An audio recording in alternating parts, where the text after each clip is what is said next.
La volonté des élus de l'agglomération est de s'orienter vers des solutions innovantes mais éprouvées pour aboutir à un véritable écoquartier qui laisse une place prépondérante aux espaces verts et aux ouvertures sur le fleuve.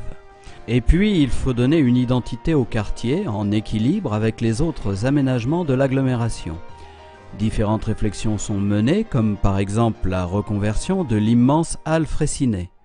Écoutons l'avis de quelques élus. Eh bien, c'est une formidable opportunité, je pense. D'abord pour toute la communauté d'agglomération, bien sûr.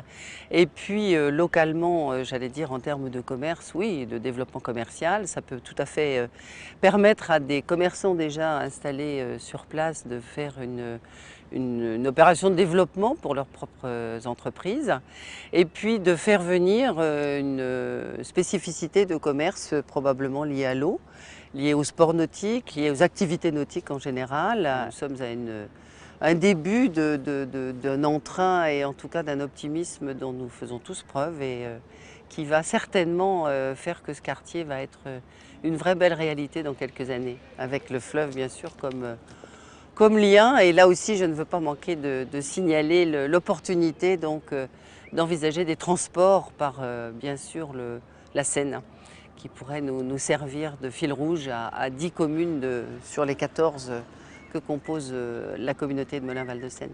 Le projet du quartier Saint-Louis est très intéressant et un élément majeur du développement de la communauté d'agglomération de Melun-Val-de-Seine, à la fois en termes de développement économique et puis de développement assez général au cœur de notre territoire. La gare de Melun est justement un élément majeur des transports pour notre communauté d'agglomération. C'est 30 000 voyageurs par jour qui empruntent cette gare. Cette gare est très difficilement accessible aujourd'hui puisque à Melun, nous avons des problèmes de franchissement sur notre communauté d'agglomération de la Seine, d'où le projet également de contournement et des projets alternatifs à la voiture comme les transports en site propre qui font partie aussi des projets importants de notre communauté d'agglomération. Ce que nous avons aussi du coup prévu pour le quartier Saint-Louis, c'est un raccordement, une liaison qui pourrait se faire direct entre le quartier Saint-Louis et la gare de Melun. Et donc sur le clos Saint-Louis, il est prévu bien évidemment un raccordement de liaison douce en direction des différentes villes de la communauté d'agglomération.